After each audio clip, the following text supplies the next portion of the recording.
So remember that a regression is a way for us to be able to look at the relationship between two variables and then translate it into terms that are maybe a little bit more intuitive.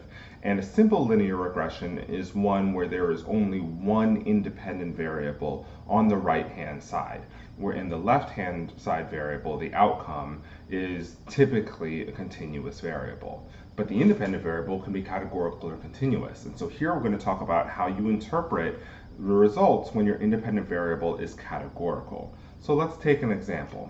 Let's say we were using California's accountability score. So up and through like maybe 2015, I don't remember exactly. California would assign, based off of student achievement and all of these other factors, this score ranging anywhere, I think roughly between like 200 and 1,000. That would be kind of like the score for the school. So school quality as measured by this API score, right? And you want to know what is the relationship between the school type, where here the school type is either elementary or not elementary, and the outcome, which is the API score or the accountability score, right? And so you might want to know this relationship for a variety of reasons, but you've chosen to do a regression to do it. Now, before we go ahead and start, thus far kind of in this class, even though yes, categorical data does not have to be like originally in numbers, and no, this class is not just a numbers class, but in order for the software, in order for the math to actually work, you do have to turn categorical variables into numbers in order just so the software can actually use it. And so before actually running any of this model, what you'd have to do is you'd have to turn the elementary school variable into what we call a dummy variable, which frankly I don't fully know the origin of in terms of the word.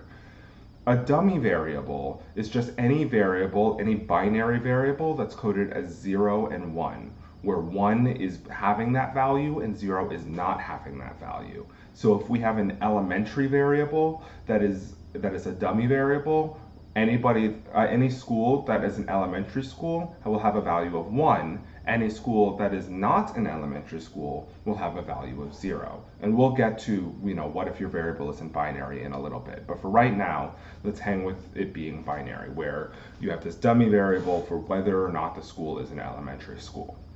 And you could make a scatter plot for this too. And the scatter plot would look something like this. Now this scatter plot is probably a little less visually interesting than scatter plots we've seen in the past, particularly because if you look along the x-axis, there are only two possible values you could get, 1 and 0. And so all these points over here are kind of stacked on top of each other, right? It's like kind of two clusters of points if you want to look at it that way. But you could kind of draw a regression line. It would look something like this. And this regression line, just as it was before, has a y-intercept and it has a slope. And those things mean something to us, and I'll show you how. So the regression equation would look something like this, where API would be on the left-hand side, and on the right-hand side you would have the y-intercept, beta 0, plus beta 1, which is the slope, or the conversion factor as we talked about before, times this dummy variable, the elementary dummy variable, plus epsilon, which is the error term. And so the way we would traditionally interpret these things, and we're going to tweak it a little bit because of the context, but the way we would traditionally consider interpreting these things is that the slope would be the average expected change in the API score for a 1-unit increase in the elementary variable. And the y-intercept would be interpreted as the average expected API score for schools with a value of 0 for the elementary variable, right? In the same way that we would have done with a continuous variable. Slight problem is that when we're talking about categorical variables, these sentences don't make as much sense, right? So like what is a 1-unit change in the elementary variable? It is not, as many people erroneously interpret, it is not a 1-unit increase in the number of elementary schools. One, because like the unit of analysis is the school itself. A school can't go up in the amount of elementary schools it has. It's just one school. But also, like, that's not what the variable was. The variable was a binary variable for is an elementary school or is not an elementary school. So instead, when you think about like what a 1 unit change in like being in elementary school is, well, for a dummy variable, that's going from having a value of 0 to having a value of 1. In other words, it is the difference between elementary schools and non-elementary schools. So we could take the same sentence, and even though mathematically it's correct, just like intuitively it makes no sense, we tweak it a little bit when we're talking about categorical variables, particularly binary ones, where we say that now beta 1 is instead, it is the average expected difference in the API score between elementary schools and non-elementary schools. And then the same kind of issue kind of crops up too for the y-intercept, in that we would traditionally consider it to be, the average expected API score for a school with a value of 0 on the elementary variable. Now again, mathematically correct, but a little clunky, a little wordy, and it says a little bit, it says a lot of stuff you don't really need to say. In particular, what is a school with a value of 0 on the elementary variable? That is a non-elementary school, or a school that is not an elementary school. So we would tweak this a little bit to be saying that the y-intercept is now the average expected API score for a non-elementary school, rather than saying a school with a value of 0 on the elementary variable. We just say that's a non-elementary school. We just put in what that group is, right? And so that's the y-intercept. So then if you take these kind of tweaks together, you get the slope interpreted as the average expected difference in the API score between the group of 1, which is elementary schools, and the group of 0, which is non-elementary schools. And for the y-intercept, you get that it's the average expected API score for non-elementary schools. Right? So again, we can use software to go ahead and run this regression, which I did, and you would get results that look like this, where the main results that you get here, the values for beta 0 and beta 1, are often called your unstandardized betas or your unstandardized coefficients, right? The word coefficients will come up quite a lot. So let's interpret each one of these using kind of the sentences we just had, right? So we got a value of beta 1 of 57.57, right? Or in other words, the average expected difference in API scores between elementary schools and non-elementary schools is 57.57. In particular, we know that because it's positive, the elementary schools have higher scores on average.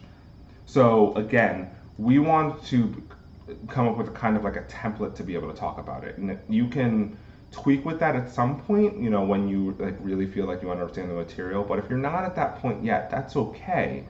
But if you are, I would stick with the template and make sure you understand what's going on with the template before you start to kind of like tweak with the wording.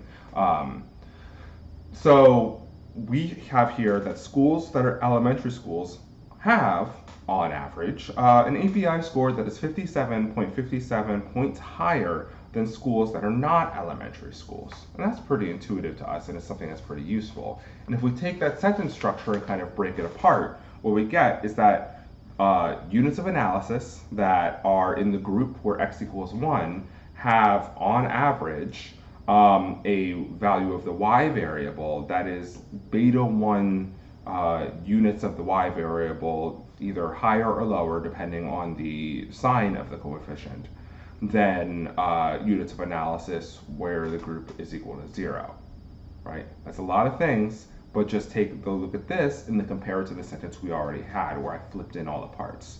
Schools that are elementary schools, right? So units of analysis where the value of x equals 1 in this case is elementary schools, have, on average, an API score, the outcome variable, that is 57.57, which is the value of beta 1, points higher, and I said higher because it was a positive number, than schools that are not elementary schools, which are schools where x equals 0. Or altogether, schools that are elementary schools have, on average, an API score that is 57.57 points higher than schools that are not elementary schools, right? So that 57.57 is the average difference in means, and we'll come back to that point in a second. So let's also interpret the constant, right? Where the constant is the average expected API score for non-elementary schools, and that one's a little more straightforward. The average expected API score for non-elementary schools is 728.36, right? And so the template for that one is that it's the average expected y value of the y variable for the group that where x equals 0, They're units of analysis, and the answer to that is the y-intercept. Or in other words, the average expected API score for non-elementary schools, which is the x equals 0 group, is 728.36. And if we go back to the scatter plot, the very uninteresting scatter plot, you can kind of see where this comes from. Where 728.36 is the point through which that regression line passes on the y-axis, and then 57.57 is the amount you'd have to go up on the y-axis for a 1-unit change on the x-axis. And you've probably noticed something about it, and we'll come back to it in a second. But yeah, this equation here kind of gives us the equation of that line. Now you'll notice in both of these sentences here, when we were interpreting the slope and the y-intercept, we have this on average term. And the reason for that is because if you look at the scatter plot, you can see that for neither of the groups, that like all the points are actually like right on the line, right? So when you're making this prediction, you're making a prediction about the average by the group, but you're not making like an accurate prediction for every school that is in that group, right? But it's like kind of right on average. And so we'll use the words on average or average in our responses to kind of symbolize that and to make sure people kind of understand that it's an average. Sometimes you'll see people not say on average, but usually that's because it's kind of expected within our field that people that are doing regression and people that are listening to regression understand that it is on average, right? So that's kind of the reason why we have that average terminology there. The other reason why this equation is kind of nice is because then you could get a prediction for schools that are of different types. So we already know that, 728.36 is the average expected API score for non-elementary schools. We can use this equation to be able to predict, well, what would be the average expected API score for elementary schools? And so we do it using this notation where we take out the error term, and we put over this like caret symbol, also called a hat, over API. So we would say that API hat, or the predicted value of API, for elementary schools would be 728.36 plus 57.57 times whatever the value of elementary would be for elementary schools. In this case, that's 1, right? So 57.57 times 1 is 57.57. You add it to 728.36, and you would get the average expected API score for elementary schools, which would be 785.93. Now, the kind of cool thing about this is that if you were to do a conditional means table, which I went ahead and did for you here, so if you just go back and you say, I want to see what the mean is for elementary schools and what the mean is for non-elementary schools, you would see exactly the numbers that we just got here, where the mean API score for non-elementary schools was 728.36, which is the y-intercept. And we would see that the mean for elementary schools is 785.93, which is this number that we just calculated. Therefore, that 57.57 that we got here, which is the slope when you're using a binary categorical variable, is just the difference in means between the two groups. So you can interpret it that way too, because mathematically that's what it's doing. And you can kind of see that when you look at the graph here. Because again, the slope is how many units of the y variable do you go up when you go over by 1 unit on the x variable. Well, going up by 1 unit on the x variable is just going from not being an elementary school to being in an elementary school. So that difference is the difference between these two dotted lines, and because the regression line passes through the means of both clusters, that difference between the two lines is just the difference in means, right? Now, what if you do if you don't have a binary categorical variable? What if you do if your categorical variable actually has more than 2 groups?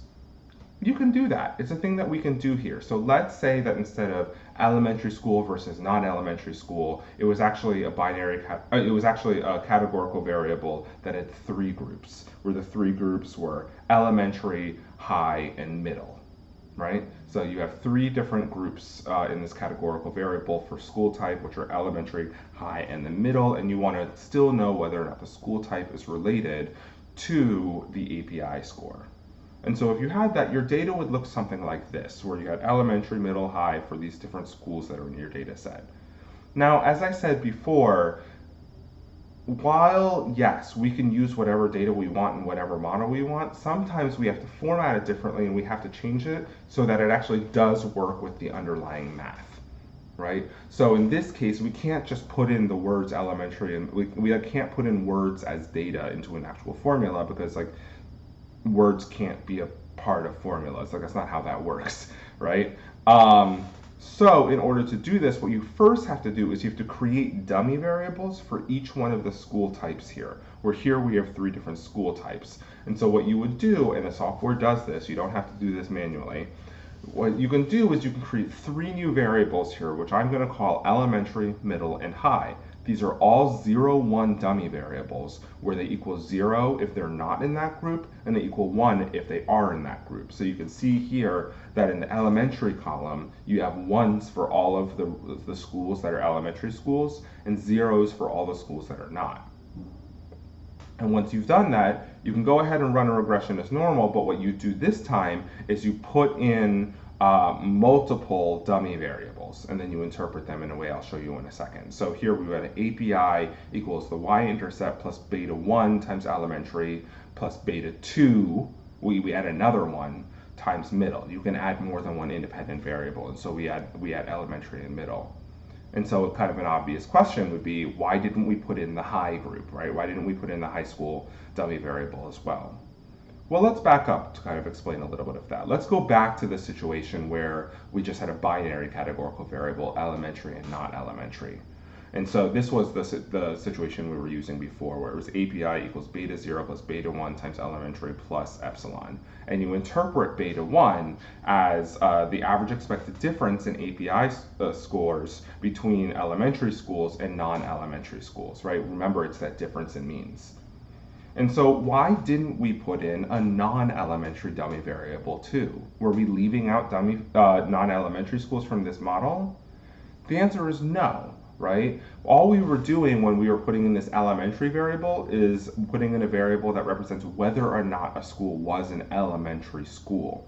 But by not putting in a dummy variable where 1 is the non-elementary schools, what we're doing is using the non-elementary schools as our comparison group. And you always need a comparison group, which makes sense, right? If you've ever said like, you know, oh, this got better, or this group is greater, it's always in reference to something, right? And so by talking about whatever the higher group is, you are not leaving out the other group, you're just using it as a comparison, right? And in fact, if you tried to put in an equation that looks something like this, where you put in the elementary and the non-elementary, most software will just pick one of them and kick the other one out, because it can't use both because they're mutually exclusive, right? And this is why in this particular equation over here, we don't include a high dummy variable, because we're using high schools as the reference group. They are not kicked out of this model. They are not kicked out of the actual results. We just don't put it in the actual formula, because the results we get, if we say that elementary schools have a difference in API scores, it always has to be in comparison to something, right? And so here we're going to use high schools as comparison group. So as kind of a recap of all of that, if you have a multi-category categorical variable, so one where there are more than 2 groups, you just create dummy variables for all of them, and then you include all of them in the formula minus 1. So you can use it as a comparison group. So we might run this model and we would get results like this, where on elementary school we get a value of 53.18, and on middle school we get a value of 5.44, right? And so how do we interpret that? Well, you interpret each one of those things as a difference in means as compared to the reference group. So for elementary school, we would say that schools that are elementary schools have, on average, an API score that is 53.18 points higher than schools that are high schools, right? Elementary versus high. And then for the middle school one, we would say that schools that are middle schools have, on average, an API score that is 5.44 points lower, because it's negative, than schools that are high schools. Again, middle schools versus high schools. And so, that's kind of how we deal with when we have multiple categories. Now, the last thing to talk about here, obviously, is the constant. The constant is whatever the average expected value of the API score is when all of the independent variables are equal to 0. Well, if elementary is equal to 0 and middle is equal to 0, what types of schools are we talking about? We're talking about the high schools. So 732.75 is the average expected API score for high schools for that excluded group. So again, like I said, we didn't leave them out. They're right there. We're just using them as the comparison. And again, if we did the conditional means table, we would see that we would get results exactly that mirror what we have up here. So overall, what if our categorical variable is not binary? Can we still use it? The answer is yes and no. No, in that you can't use it in its original form, but yes, in that once you turn it into a series of binary variables, you can use it and be able to get out meaningful results.